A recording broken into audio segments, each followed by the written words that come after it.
So on to your personal career. What made you want to become a dancer? I didn't. I always liked dance. I always liked dancing, and I enjoyed dancing. But I never really wanted to be a dancer. I always loved choreography from the beginning. So I always took the steps to figure out what it took, and why I needed to choreograph and stuff like that. So I really zoned in on that. And but I always loved to dance, and I love to perform, and I've done dance jobs. Like, it's not like I just went straight into choreo, but I always knew that my intention was to choreograph. So I kind of spent a lot of time trying to work on being a better choreographer. You know what I mean? Through dance as well, and between my training, which is taking other people's classes, and even working with other choreographers, like that's helped me a lot too. Do you think a choreographer would be an occupation growing up? No, actually, when I was growing up, I didn't really think I can become a choreographer. I thought it was just stuff that was just really fun.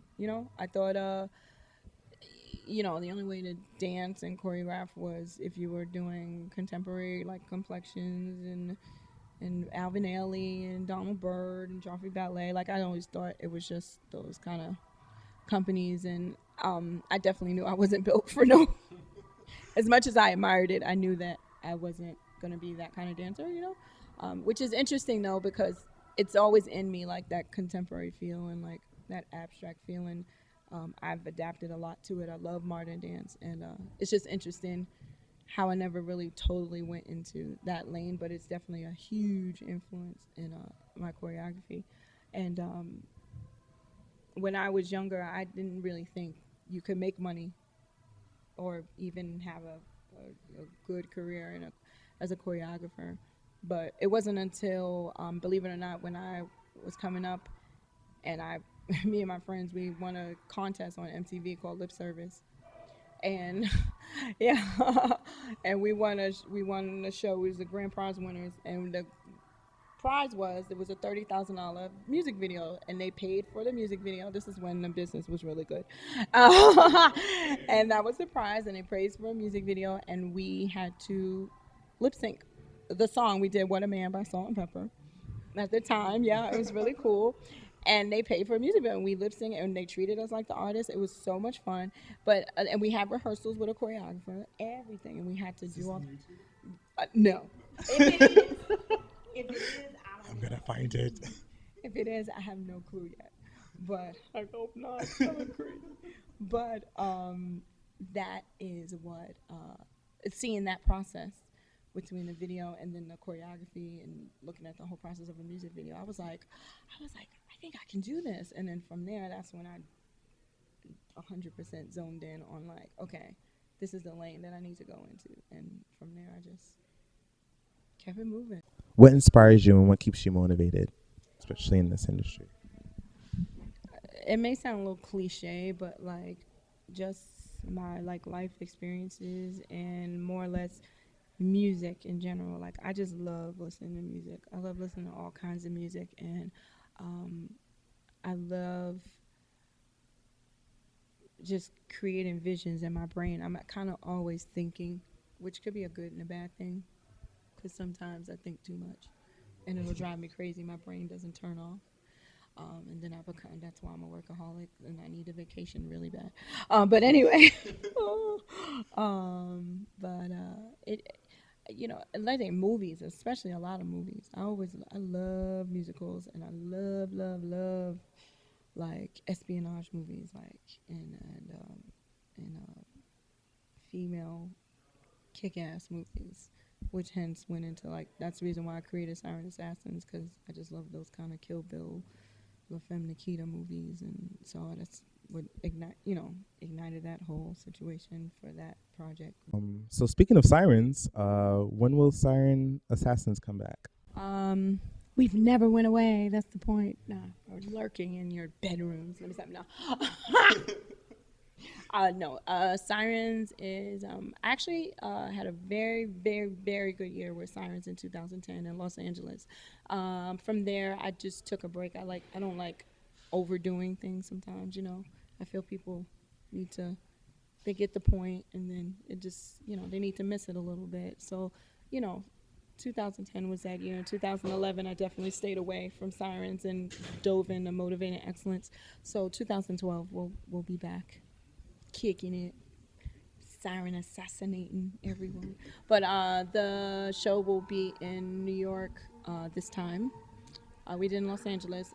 Very amazing show. We did it at the Hollywood Avalon. Excuse me, I'm sorry. Hollywood Avalon Theater, and 700 people, and it was sold out, and that was awesome. And then from there, we did the Chronicles, Siren Assassin, the Chronicles, which is a smaller cabaret show that highlighted three of the sirens at a time. So every 2 weeks, they performed, and it was kind of like very loungy thing. Those my dancers in there, like slamming it up. Do you hear it? They brought to break the walls down. That's good. Go, go, go. Like go, go, go. Anyway, so yeah, Sirens is definitely will be back in full effect, 2012. Can't wait. Actually, my friend Spiky was in one of the shows. I don't know if you remember the name Spiky Saria. Yeah, that was Sirens After Dark. Siren Assassins.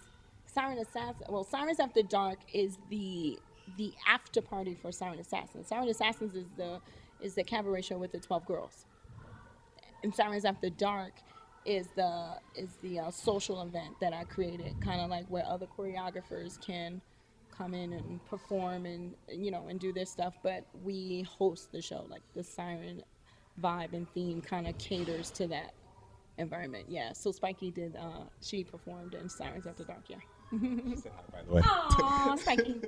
Hi, Spiky. So we know that you teach at Masters of Hip Hop and you teach at Broadway Dance Center. What do you get out of teaching, and when do you teach?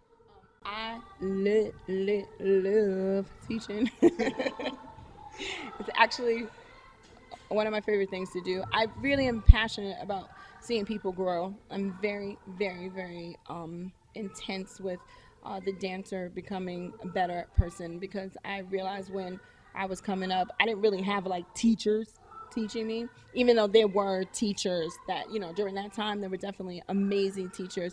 But I think since I was in that commercial industry lane, it was, and, trying to get in that lane, it wasn't definitely that many teachers teaching. It was more choreographers who taught, like, at the time, Darren Henson and Wade and all them, they were teaching, but it wasn't, they were like working too. You know what I mean? So it's kind of like you had to find your way to pull up. But as far as like, jazz and all that kind of stuff, yeah, it was definitely amazing teachers. So from that, I built a love of teaching, and I just always loved to create. I've always been that kind of person. So, and I always stood by, if I wanted to be a great choreographer, I felt like I had to be a great teacher, because in my brain, common sense wise, it was like, how can I be a great choreographer and but still don't know how to teach people to do what I want? So I have to be a great teacher before I can be a great choreographer. So I didn't even call myself a choreographer until, oh God, I was teaching for about 6 years before I even started, even begin. Like people would say, "Oh, you're a choreographer." I'd be like, "No, I'm not. I ain't no choreographer. What are you talking about?" You see what I'm saying? So it was like, it was it was all that kind of um, it was that kind of stuff that I had to get it going. I definitely had to love teaching before I even could choreograph. So teaching is, to me, is first before I even became a choreographer. But now I've been teaching at Broadway Dance Center for 11 years now. And I teach. I still have my same slots. That's so funny. Huh, never changed. Monday, Wednesday, and Friday at 7:30, and then Thursdays at 3 o'clock. Mhm. Yeah. Your dancers, take her class. Any advice you would like to give to inspiring dancers and choreographers that are watching this right now? I would definitely say to choreographers and dancers, just be yourself.